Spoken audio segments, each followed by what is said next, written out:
नमस्कार. मी जिल्हा परिषद केंद्र शाळा वाकुर्डे खुर्दची इयत्ता दुसरीची विद्यार्थिनी दुर्वा जाधव आपल्यासमोर जिव्हाळ्याची, प्रेमाची व संस्काराची कथा घेऊन येत आहे. कथेचं नाव आहे पाणी किती खोल, पाणी किती खोल, पाणी किती खोल. म्हैस कडबाचं घर उभी आहे, तिचा नातू रेणकू तिच्या बाजूला खेळत आहे. म्हैस, आता मी खरंच म्हातारी झाले, हा कडबा काही चावेनाच मला, आता मी खरंच म्हातारी झाले. अरे बाळा, माझं एक काम करशील का? हो, सांग ना. ही कडव्याची पेंडी तेवढी नदी पलीकडच्या कडबाकुटीवरून कापून घेऊन ये, म्हणजे मला कडबा नीट चालवता येईल. हो दे, कडव्याची पेंडी बांधून आता कुटीसाठी कापून घेऊन येतो. रेणकू उड्या मारून नदी किनाऱ्यावर पोचते. रेणकू म्हणते, नदी तर आली, पाण्याचा किती मोठा आवाज आहे, मी जाऊ शकेन का नदी ओलांडून? कोणाला विचारू बरं? ते इकडे तिकडे पाहते. बैलकाका नदीजवळ त्यांच्याजवळ जाते.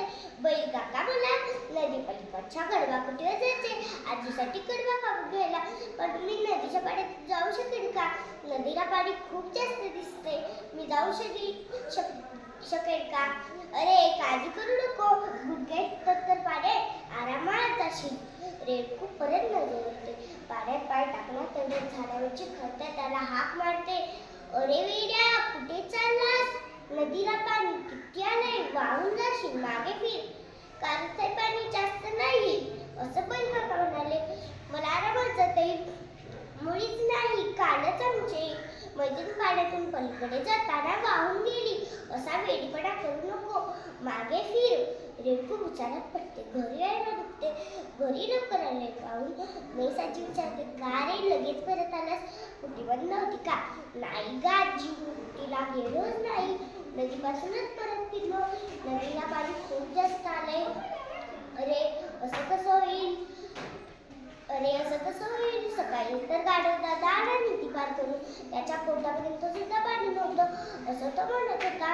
अगं आई, मला बैलकाका म्हणाले की पाणी कमी आहे, पण खालदाने सांगितले की त्याची मैत्रीण पाण्यातून वाहून गेली.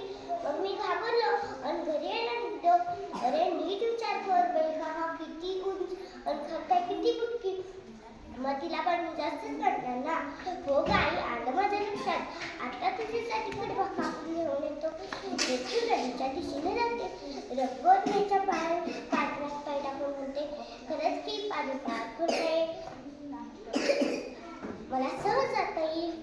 ते सावकाश नदी पार करते आणि आनंदाने गाडीने कडबाच्या दिशेने जाते आणि आपल्या लाडक्या आजीला कडबा कापून घेते. ते पाहून आजीच्या डोळ्यातून आनंद अश्रू वाहू लागतात. आजी आपल्या नातवाला आनंदाने जवळ घेते.